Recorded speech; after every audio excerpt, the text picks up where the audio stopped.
উত্তরাঞ্চলে চলছে তীব্র তাপদাহ। টানা গরমে জনজীবন যখন বিপর্যস্ত, তখন হাসপাতালের পরিবেশও যেন আশ্রয় নয়, বরং নতুন এক যন্ত্রণার কেন্দ্রস্থল। সৈয়দপুর 100 শয্যা বিশিষ্ট হাসপাতালের বিভিন্ন ওয়ার্ডে নষ্ট হয়ে পড়ে থাকা ফ্যান ও সুইচের কারণে রোগী ও তাদের স্বজনরা চরম দুর্ভোগে পড়েছেন। সরজমিনে দেখা গেছে, ওয়ার্ডে লাগানো সিলিং ফ্যানগুলোর বেশিরভাগই কাজ করছে না। যেগুলো চলছে সেগুলোর গতি এতই ধীর যে বাতাসই মিলছে না। ফলে প্রচণ্ড গরমে রোগী ও স্বজনদের কষ্ট সীমাহীন হয়ে উঠেছে। অনেকে বাধ্য হয়ে নিজেদের টেবিল ফ্যান ও হাত পাখা ব্যবহার করছেন। কিছু পরিবার আবার প্রতিদিন বাসা থেকে চার্জ করে ফ্যান নিয়ে আসছে রোগীর পাশে ব্যবহারের জন্য। বিদ্যুতের কোনো ব্যবস্থা নাই, ফ্যান নাই, লাইট নাই। তারপর কি একটা সিস্টারকে বললাম, আমার ভগ্নিপতি একটা বলছে, আমি তো বলি না, বলছে যে আপা আপনারা রুগী কি মারি ফেলাইবেন এইভাবে। তা বলতেছে কি এটা তো আমাদের দায়িত্ব না। হ্যাঁ, এটা হচ্ছে যে ঊর্ধ্বতন কর্তৃপক্ষ যারা আছে তাদের দায়িত্ব। বলছে সেবিকা ওইভাবে বলল। রোগীদের অভিযোগ, হাসপাতালে একাধিক ওয়ার্ডে অন্তত 12টি ফ্যান থাকলেও কার্যকর অবস্থায় রয়েছে মাত্র কয়েকটি। এমন অবস্থায় গরম অসুস্থ হয়ে পড়েছেন অনেকেই। আমি যে রুগী নিয়ে আসছি তার পাশাপাশি অন্য রুগী যারা আছে বা আরও যে আসবে অতীতে, তারা যেন ভালো সুযোগ সুবিধা পায়। হাসপাতালের RMO ডাক্তার মোহাম্মদ নাজমুল হুদা বলেন, বিরূপ আবহাওয়ার কারণে রোগীর চাপ বেড়েছে। প্রতিটি ওয়ার্ডের ফ্যান ও লাইট 24 ঘন্টা চালু থাকায় দ্রুত নষ্ট হচ্ছে। ইতিমধ্যেই নষ্ট হওয়া ফ্যান মেরামতের জন্য কর্তৃপক্ষকে জানানো হয়েছে এবং কাজ চলমান রয়েছে।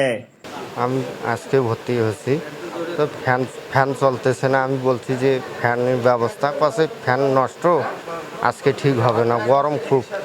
আমি এখানে থাকতে পারতেছি না, বাইরে গেছি, যা বাইরে হাওয়া বাতাস খাচ্ছি এখানে। এদিকে হাসপাতালের তত্ত্বাবধায়ক ডাক্তার আরশাদ হোসেন বলেন, ঈদের ছুটির কারণে সব ফ্যান ঠিক করা সম্ভব হয়নি। তবে আজই আমরা বেশ কয়েকটি ফ্যান মেরামত করেছি এবং নতুন 4টি ফ্যান স্থাপন করা হয়েছে। আরও কিছু ফ্যানের বাজেট পাঠানো হয়েছে, অল্প সময়ের মধ্যে সেগুলো সরবরাহ করা হবে। আমরা সৈয়দপুর কুন্দল 100 শয্যা হাসপাতালে আসছি। আমাদের সাথে আছেন সৈয়দপুর উপজেলা বিএনপির সম্মানিত সাধারণ সম্পাদক জনাব কামরুল হাসান কার্জন। আরও উপস্থিত আছেন জনাব বোতলাগার ইউনিয়ন বিএনপির সম্মানিত সভাপতি জনাব গোলাম কিবরিয়া ভাই। আরও উপস্থিত আছেন আমাদের বিএনপির বিশিষ্ট সমাজসেবক রফিকুল ইসলাম। আজকে এই 4তলায় আমরা আসছি এখন বর্তমান। এই 4তলায় যে এখানে রুগী আছে, এখানে কিন্তু কোনো ফ্যান নাই। তো যাই হোক, আমরা তীব্র নিন্দা জানানো হয়েছে এবং ওনারা ঠিকও করে দিয়েছে ফ্যান। আমাদের মাঝে মাঝে রিপেয়ার করা হয় ফ্যান, হয়তো এই কয়েকদিন ধরে ফ্যান এরকম হয়ে গেছে, একেবারেই অকেজো হয়ে গেছে। হ্যাঁ, কয়েকদিন থেকে তাপমাত্রাটাও বেশি হয়ে গেছে। যেটা দেখতেছেন, যে অবস্থা টয়লেটের অবস্থা, টয়লেট আজকে শুক্রবার তো হয়তো সুইপাররা ওইভাবে আসে নাই, আজকে ছুটির দিন গেছে। তাছাড়া এমনিতে পরিষ্কার থাকে। আপনি দেখবেন অন্যান্য হসপিটালের তুলনায় কিন্তু একেবারেই যে আমাদের হসপিটাল খারাপ তাও কিন্তু না, মোটামুটি ভালো। হ্যাঁ হ্যাঁ, আমরা হচ্ছে ডাক্তার সেবা সব রোগীরা একই কথা বলবো যে তারা কোনো সেবা পাচ্ছে না, সব সেবা থেকে বঞ্চিত। এটার কারণটা কি? না, সেবা থেকে বঞ্চিত না, আপনারা ভাই না, সেবা আমাদের যেটা করণীয় অবশ্যই সেটা আমরা করি। একটা রুগী আসার পরে আমাদের হাতে যতটুকু সুযোগ থাকে আমরা কিন্তু সঙ্গে সঙ্গে একটা রুগী আসে, আমরা কখনোই রুগীকে 10 মিনিট দাঁড়ায় রাখি না। আমাদের সাধ্য মতো কিন্তু আমরা চেষ্টা করি রুগীদেরকে। এখন ফ্যান নষ্ট, ফ্যানটা তো আমাদের হাতে না, সেবার মধ্যে ফ্যানটা পড়ে না। ফ্যান এটা কর্তৃপক্ষ দেখবে, ফ্যান লাইট এইসব ব্যাপারে যে ইনস্ট্রুমেন্ট এগুলো।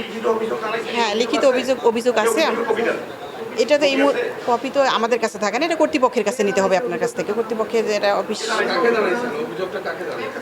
আমাদের যে আবাসিক মেডিকেল অফিসার আছে RMO, ওনাকে জানানো হয়েছে। ঠিক করবে বলেছে, আমাদেরকে আশ্বস্ত করেছে, বলেছে ঠিক করবে। না, আসলেই তাপমাত্রাটা অনেক বেশি, এটা আমরাও বুঝতেছি। মানে মানুষ এখানে চিকিৎসা নিয়ে ভালো হওয়ার জন্য আসে, সেখানে এখানে এসে রুগীরা আরো বেশি করে রুগীর অ্যাটেন্ডেন্সরাও রুগী হয়ে যাচ্ছে। এটা দায়ভার কে নিবে?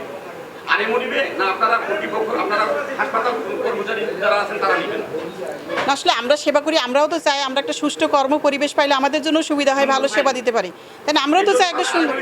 হ্যাঁ, আমরাও তো চাই। উত্তরাঞ্চলের প্রচণ্ড গরমে যখন হাসপাতালই হওয়া উচিত আশ্রয়ের স্থান, তখন এমন ভোগান্তি স্বাস্থ্যসেবার মান নিয়েও প্রশ্ন তুলেছে সাধারণ মানুষের মনে। রোগীর স্বস্তির জন্য দ্রুত ব্যবস্থা গ্রহণ জরুরি হয়ে পড়েছে। খালিকুজ্জামান সাকিব, দৈনিক তৃতীয় মাত্রা, সৈয়দপুর, নীলফামারী। বাবা তো অসুস্থ, আমরা যেখানে এখানে উপস্থিত তারাও অসুস্থ হয়ে যাব।